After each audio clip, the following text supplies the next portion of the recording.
할렐루야, 감사합니다. 오늘 주께서 저와 여러분들에게 주시는 말씀은 지난주와 동일합니다. 히브리서 2장 1절부터 4절까지의 말씀이 되겠습니다.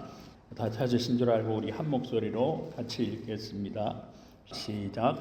그러므로 우리는 들은 것에 더욱 유념함으로 우리가 흘러 떠내려가지 않도록 함이 마땅하니라.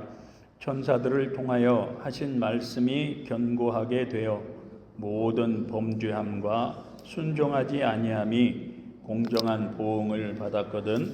우리가 이같이 큰 구원을 등한히 여기면 어찌 그 보응을 피하리요. 이 구원은 처음에 주로 말씀하신 바요 들은 자들이 우리에게 확증한 바니 하나님도 표적들과 기사들과 여러 가지 능력과 및 자기의 뜻을 따라 성령이 나누어 주신 것으로서 그들과 함께 증언하셨느니라. 아멘, 아멘. 오늘도 잠시 기도하고 말씀 증거토록 하겠습니다. 좋으신 아버지 하나님, 오늘도 우리 예배 가운데 주님 함께 하시고 은혜 주시니 감사합니다. 오늘도 부족한 종이 귀한 하나님의 말씀을 들고 이 자리에 섰습니다. 부족한 종은 주님 십자가 뒤에 감춰주시고 오늘 함께 나누는 말씀들을 통해서 심판의 하나님을 무서워하고 두려워 떠는 것이 아니라 정말 우리를 향한 그 하나님의 사랑을 깨닫고 그 하나님의 사랑과 은혜에 감격해서 감동하며 더욱더 믿음으로 살아가겠다고 결단할 수 있는 귀한 은혜의 말씀 될 수 있도록 주님 도와주옵소서. 예수님 이름으로 간절히 기도드립니다. 아멘. 감사합니다.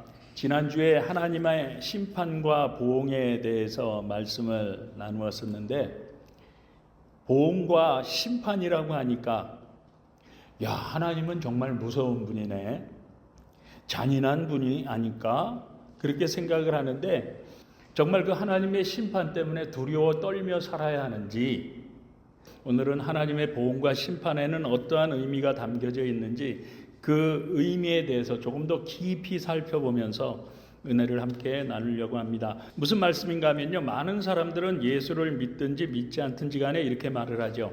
야, 너희가 믿는 하나님은 사랑의 하나님이라며, 그런데 어떻게 소돔과 고모라 성에 불비를 내려서 사람들을 싹 다 죽이는 그러한 잔인한 심판을 할 수 있느냐고 이야기를 합니다. 그죠? 그리고 오늘날도 보게 되면 너희가 믿는 하나님이 사랑의 하나님이 맞다면 어떻게 해서 전쟁은 물론이고 각종 자연재난과 질병들을 통해서 그 많은 사람들을 그렇게 허무하게 죽게 할 수 있냐 하고 하나님을 비난하기도 합니다. 뿐만 아니라 예수를 믿는 성도들조차 뭐라고 얘기합니까? 내가 지금 믿고 있는 하나님이 정말 사랑의 하나님이 맞다면 죄 좀 짓고 세상 좀 쫓아간다고 해서 어떻게 이렇게 무서운 심판과 경고의 말씀을 하실 수 있느냐고 하면서 하나님의 사랑에 대해서 의심을 하고 원망을 하는 경우들이 많다는 것입니다. 그렇지 않습니까? 그렇지만 지난주에 하나님을 믿고 있는 저와 여러분들은 그 하나님의 무서운 심판과 경고의 말씀들을 통해서 그 속에서 무엇을 볼 수 있어야 한다고 말씀을 드렸죠? 바로 우리를 향한 그 하나님의 사랑을 우리는 볼 수 있어야 한다고 그렇게 말씀을 드렸습니다. 왜냐하면요, 우리가 자녀들을 키울 때 마냥 사랑만 합니까? 아니죠. 부모의 말을 잘 듣지 않으면 아주 무섭게 야단을 치기도 하고, 그래도 듣지 않으면 어떻게 합니까? 매를 들기도 합니다. 그리고 다시는 그런 나쁜 짓을 하지 못하도록 아주 무섭게 경고를 하기도 하죠. 그런데 왜 그런 겁니까, 여러분? 말을 듣지 않으니까 정말로 미워 죽겠어서 아주 망하라고 우리가 아이들을 때리는 것이겠습니까? 아니죠. 그럼 왜 그런 것이겠습니까, 여러분? 사랑하니까. 사랑하니까. 그렇지 않습니까? 무슨 말씀인가 하면 아주 오래된 일입니다. 어떤 일로 인해서 제 아들과 한바탕 난리를 친 적이 있었습니다. 그런데 왜 난리를 쳤는가 하면 그 이유는 바로 우리 부모들은 그래도 어떻습니까? 그동안에 살아온 연륜이라는 것이 있죠. 그리고 그동안에 살아왔던 삶의 경륜이라는 것들이 있습니다. 그러니까 그동안에 살아왔던 삶의 경험들을 통해서 지금 내 자녀의 상태가 어떤지, 그리고 아이가 지금 어떠한 생각을 하고 있는지, 또한 이 아이가 어떤 길로 가려고 하는지 우리 부모는 이미 다 알고 있습니다. 그렇지 않습니까? 그래서 잘못 가게 되면 충고를 하기도 하고 또한 권면을 하기도 하는데 불구하고 말을 듣지 않으면 어떻게 합니까? 야단을 치죠. 그리고 더 말을 안 들으면 매를 들기도 합니다. 그런데 왜 그런 겁니까, 여러분? 그 이유는 바로 우리 부모들은 지금 그 아이의 상태나 그 아이의 가려고 하는 길이 옳은 길인지 아니면 그른지를 이미 잘 알 수가 있기 때문인 것이죠. 마찬가지로 저희가 부모 입장에서 볼 때는 그래도 우리 아이가 정말 착하고 선한 생각을 가지고 있는 것을 믿고 있습니다. 그렇지만 아무리 착한 아이라고 할지라도 또 우리 부모가 믿는 아이라고 할지라도 부모 입장에서 보니까 지금 우리 아이가 생각하고 그 아이가 가려고 하는 길이 그 아이의 장래에 전혀 도움이 되지 않을 뿐만 아니라 그 길로 계속해서 가다 보면 반드시 후회하고 망할 수밖에 없는 길이라는 것이 우리 부모 눈에는 뻔히 보이는 겁니다. 그래서 안 되겠다 싶어서 아이를 불러 앉혀놓고는 생각을 바꾸라고, 네 마음은 참 착하고 선한 마음으로 그 길로 가려고 하는데 그렇지 않다고, 그 길로 가면 안 된다고 야단을 쳐보기도 하고 심지어는 매를 들기도 했습니다. 그런데 그 길이 꼭 나쁜 길은 아니에요. 나쁜 길은 아닙니다. 그러니까 이야기가 생각하기에 이거는 나쁜 일이 아닌데 하면서 자기의 뜻을 굽히지 않는 겁니다. 그래서 결국엔 달래다가 네가 정말 부모의 말을 듣지 않겠다면 이제부터는 너는 우리 패밀리가 아니다. 그러니까 끝까지 고집을 부리겠다면 집을 나가라 하고 아주 무섭게 경고를 했었습니다.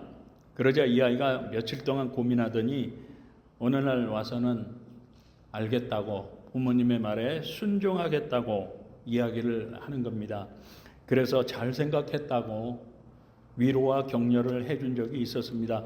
그리고 몇 년이 지난 후에 다시 와서는 그때 자신의 생각이 틀렸었고 부모님의 말씀이 맞았다고 하면서 그때 자신이 가려고 했던 그 길을 막아준 것이 오히려 감사했노라고 우리 부모에게 이야기를 한 적이 있었습니다.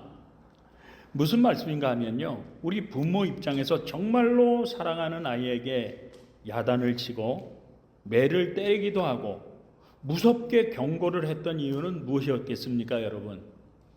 부모의 말을 듣지 않고 고집을 부리니까 정말 미워서 그랬겠습니까? 아니죠. 사랑하니까. 그리고 그 아이가 잘 되길 바라기 때문인 것입니다. 그렇지 않습니까? 그런데 만약에 자식이 말을 안 듣고 잘못되면 어떻습니까? 우리 부모의 마음은 더 아프잖아요. 그러니까 부모의 말을 듣지 않을 때는 사랑하는 마음을 가지고 경고를 하기도 하고 매를 들기도 하는 것이죠. 마찬가지로 오늘 본문에서 말씀하는 그 하나님의 심판과 보응도 똑같은 이치라고 하는 것입니다. 왜냐하면 하나님의 입장에서 보면 저와 여러분들은 어떠한 존재들입니까, 여러분? 죄로 말미암아 지옥에서 영원히 고통 가운데 멸망을 당할 수밖에 없던 진노의 존재들이었습니다.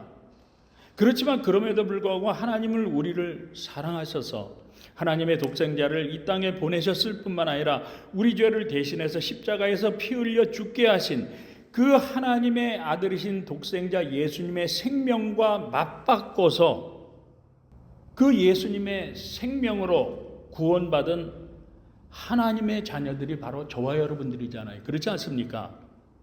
그렇기 때문에 하나님은 오늘도 그 하나님의 자녀인 저와 여러분들이 잘못될까 봐, 정말로 망할까 봐, 예수를 믿으면서도 망해버릴까 봐 정말 사랑하는 마음으로 아주 무섭게 심판의 말씀과 경고의 말씀을 하신다는 것입니다. 그런데 생각해 볼 것은요, 아까 제 아이가 집에서 쫓겨난다는 그 경고를 받았다고 해서 야, 내가 정말 고집부리다가 집에서 쫓겨나면 어떡하지? 그러한 마음에 부모의 눈치나 보고 벌벌 떨면서 부모 말에 순종하는 척 거짓으로 행동을 했다면 어떻겠습니까, 여러분? 야, 이 녀석이 야다 맞고 매를 맞더니 정말로 무서워하는구나 하고 부모가 기뻐하겠습니까? 아니죠. 아마 그랬다면 우리 부모는 다 알고 있잖아요. 그렇기 때문에 오히려 더 화가 나서 아주 끝장을 내고 말았을 것입니다.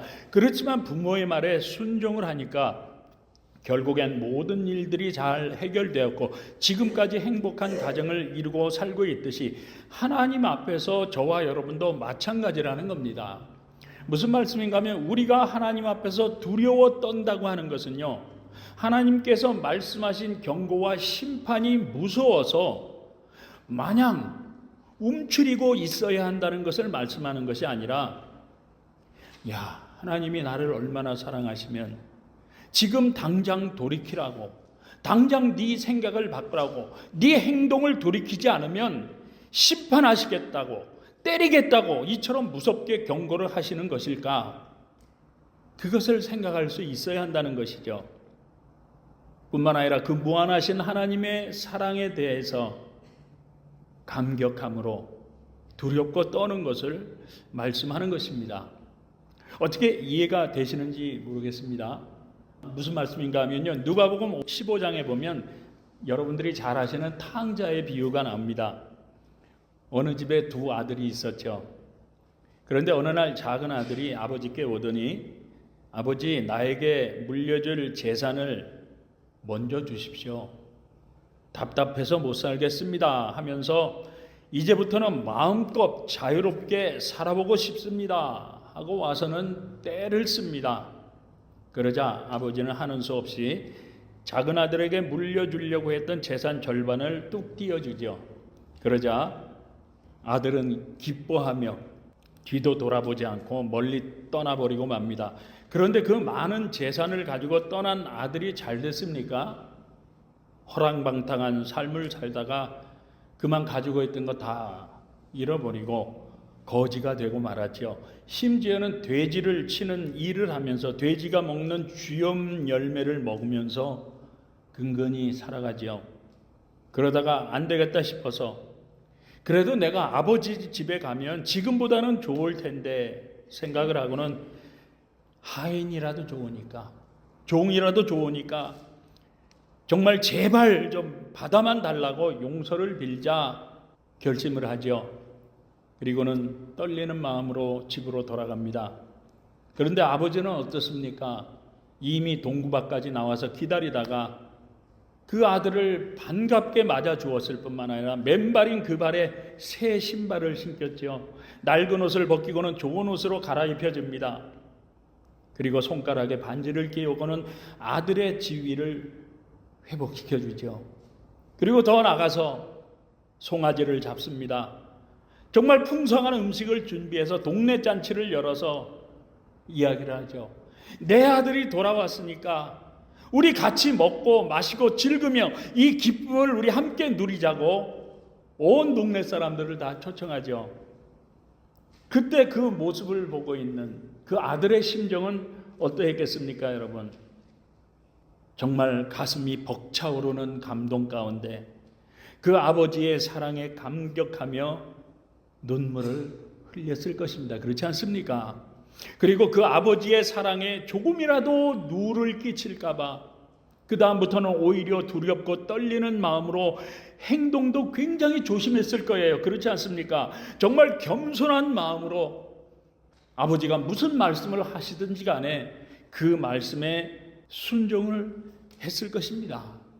뿐만 아니라 정말 말씀에 순종한 그대로 살았을 것입니다. 그렇지 않습니까? 바로 이런 것을 말씀하는 겁니다. 마찬가지로 우리도 하나님이 나를 진짜로 사랑하시는구나 하는 것을 깨닫고 이제부터는 아버지이신 하나님의 말씀대로 살겠노라고 결심을 하고 정말 두렵고 떨리는 마음으로 정말 겸손하게 말씀에 순종하는 그러한 삶의 모습을 말씀하는 것이죠.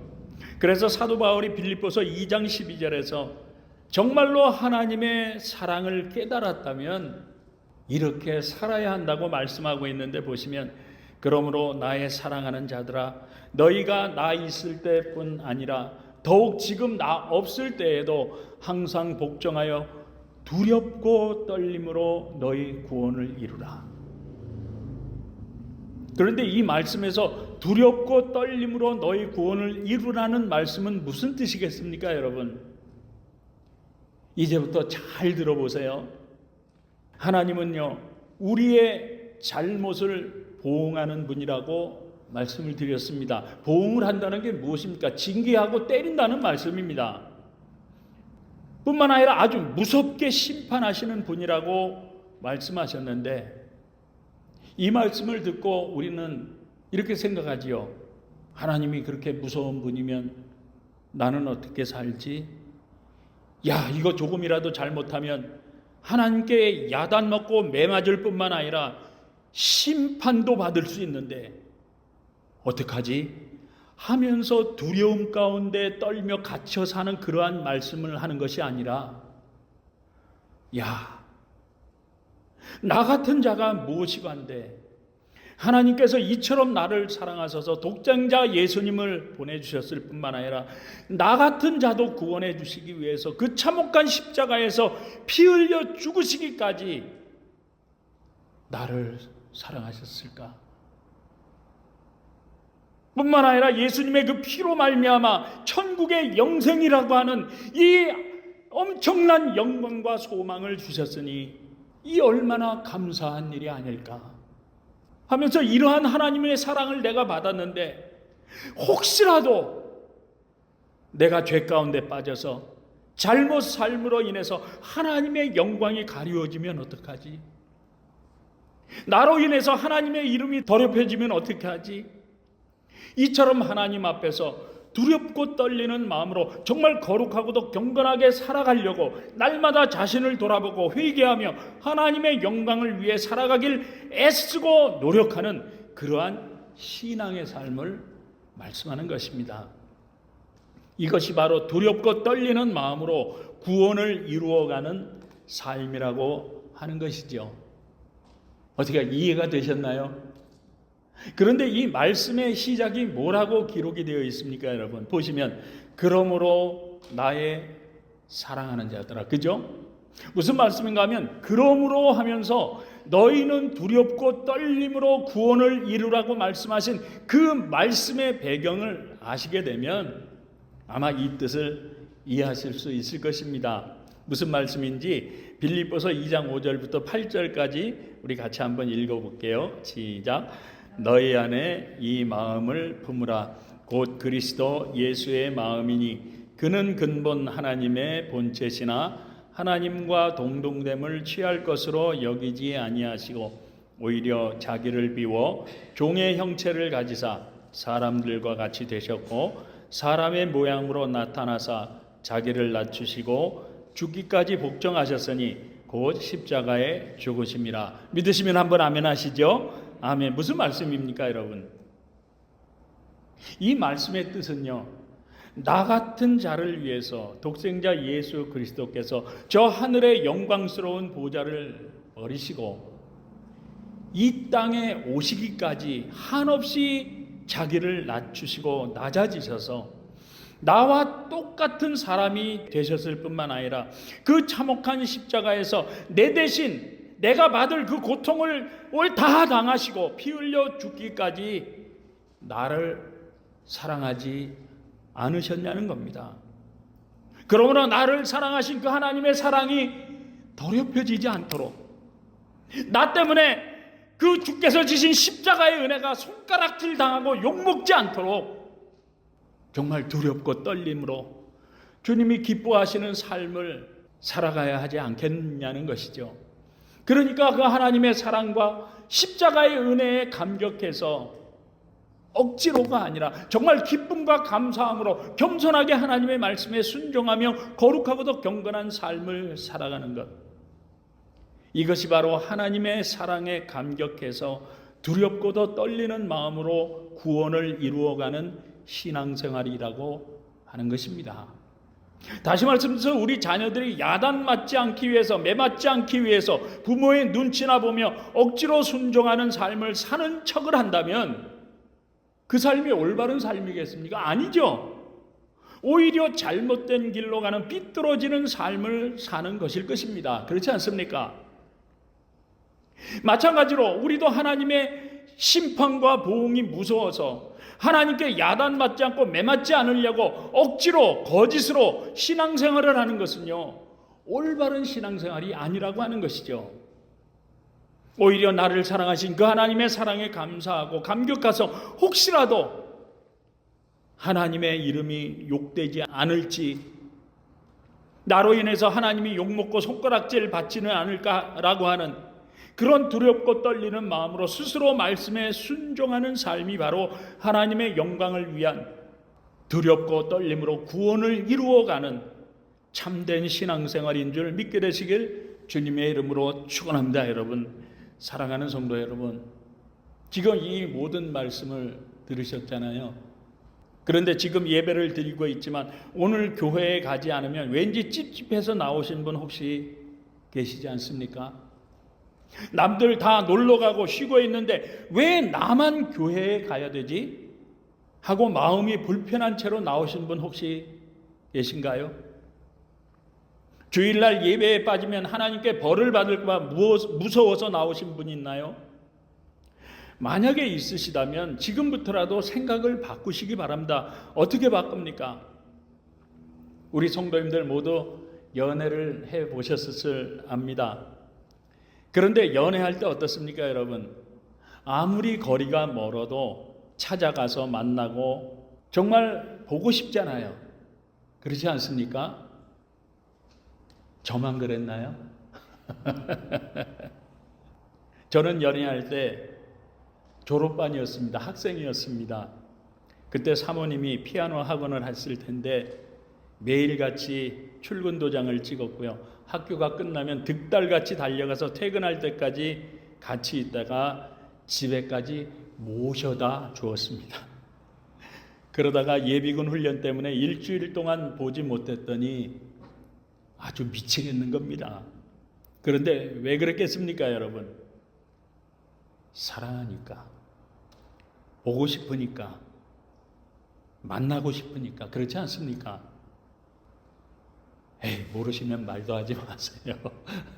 마찬가지로 저와 여러분들이 드리는 주일 예배는 물론이고요, 기도 모임이나 구역 예배가 바로 이러한 마음과 이러한 시간이 되어야 한다고 하는 것이죠. 정말 우리 마음이 주님을 사랑하고 사모해서 하나님을 찬양하고 하나님 앞에 나가 기도하고 말씀 듣지 못하면 정말 나의 마음이 답답해서 견딜 수 없습니다 라고 하는 그러한 마음으로 교회나 모임에 오셔야 한다는 것입니다.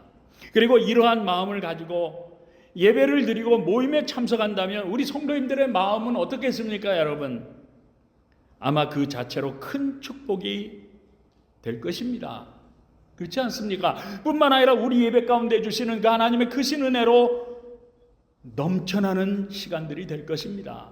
뿐만 아니라 이러한 마음으로 주의를 지키고 예배를 드릴 때 우리 마음에 평강과 기쁨이 있는 것이고요, 정말 예배 가운데 역사하시는 놀라운 하나님의 기적적인 능력도 우리는 다 경험하게 될 줄 저는 확실히 믿습니다. 왜요? 제가 경험하며 보았기 때문입니다. 뿐만 아니라 이러한 마음으로 교회나 모임에 나오게 되면 우리 성도님들과의 관계도 정말 아름다운 사랑의 관계와 정말 기쁨과 즐거움의 그러한 관계들이 될 줄로 저는 믿습니다. 그러므로 앞으로 우리의 예배와 모든 모임 가운데 이러한 하나님의 놀라운 사랑과 은혜와 능력을 정말 다 경험할 수 있는 정말 우리 모든 성도님들 되실 수 있기를 우리 주님의 이름으로 축원합니다. 그런데 문제는요, 이러한 하나님의 사랑이 저절로 깨달아지면 참 좋을 텐데, 그죠? 그런데 그것이 잘 되지 않을 뿐만 아니라 어렵다는 데 문제가 있는 것이죠. 그래서 전에 어느 권사님이, 목사님, 주님의 첫사랑을 회복하고 싶어요. 이처럼 그 주님의 사랑을 잃어버릴 때도 있는 것이죠. 그런데 그 주님의 사랑을 다시 회복하는 것이 또 어렵다는 데 문제가 있는 것이죠. 그렇다면 어떻게 하면 이러한 하나님의 사랑이 깨달아질 수가 있겠습니까? 또한 이러한 하나님의 사랑을 우리가 다시금 회복할 수가 있겠습니까, 여러분?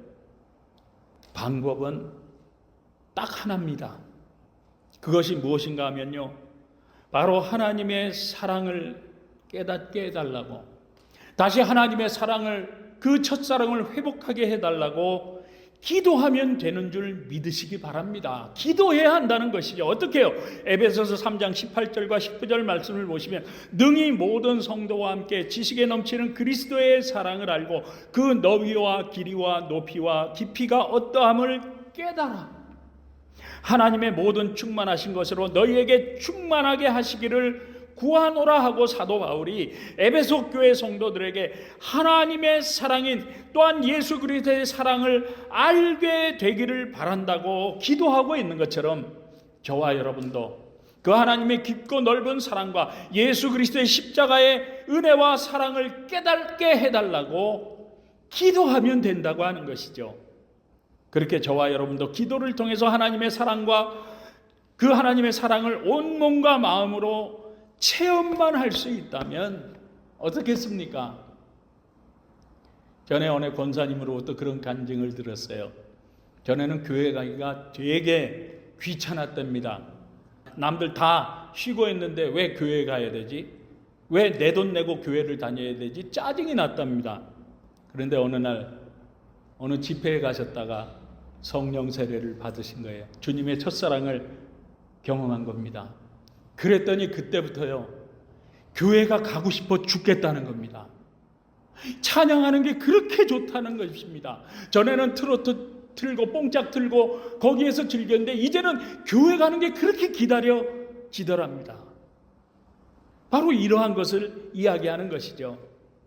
그렇게 저와 여러분도 기도를 통해서 하나님의 사랑을 정말 온 몸과 마음으로 체험만 할 수 있다면 저와 여러분도 똑같이 예배가 기다려지고 교회만 나와도 즐겁고 누가 시키지 않아도 정말 스스로 사랑으로 섬기며 기쁨으로 헌신하며 신앙생활을 하실 수 있는 줄 저는 믿습니다. 그렇기 때문에 이 하나님의 사랑을 깨달은 사람들이 어떻게 합니까?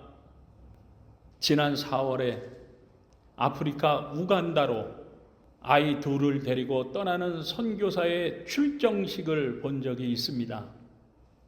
이 미국 땅에서 연봉 10만 불이 넘는 그 돈을 부부가 벌면서 아이들 키우는 게 어렵겠습니까? 이 미국 땅에서 누릴 거 다 누릴 수 있는 장래가, 미래가 보장되어 있는 젊은이들이죠. 나이가 32, 33밖에 되지 않습니다. 그런데 이 풍요로운 거 다 버리고 올망졸망한 아이들까지 데리고 가정생활은 물론이고 자신의 생명조차도 보장받지 못하는 정말 위험한 곳까지 들어가서 이 복음을 전하고 있는 것입니다. 그러므로 저와 여러분 모두도 지금부터라도 이 하나님의 사랑을 깨닫고 체험하게 해달라고 기도할 수 있는 기도의 성도님들 되실 수 있기를 정말 간절히 바랍니다. 그러므로 저와 여러분 모두가 주님의 첫사랑인 이 하나님의 사랑을 다 체험하실 수 있기를 우리 주님 예수님의 이름으로 축복합니다, 여러분. 그러므로 억지로가 아니라 누가 시켜서가 아니라 오히려 기쁨으로 헌신하며 주께서 주시는 은혜와 평강과 축복 가운데 두렵고 떨림으로 구원을 이루어 나갈 수 있는 축복의 성도님들 다 되실 수 있길 우리 주님 예수님의 이름으로 축복합니다. 축복합니다. 기도하겠습니다. 좋으신 아버지 하나님, 오늘 두렵고 떨림으로 구원을 이루라는 말씀 주심을 감사합니다. 그러므로 우리 모두가 하나님의 사랑을 깨닫게 해달라고 기도할 때에 정말 성령께서 역사해 주셔서 우리 성도님들도 하나님의 사랑을 다 깨달아 우리 믿음의 선배들처럼 주를 위해 헌신하며 두렵고 떨림으로 구원을 이루어 나갈 뿐만 아니라 주님 주시는 은혜와 평강과 기쁨과 감사 가운데 이 믿음을 끝까지 지키며 살아갈 수 있는 복된 성도님들 될 수 있도록 주님 도와주옵소서. 예수님 이름으로 간절히 기도합니다. 아멘.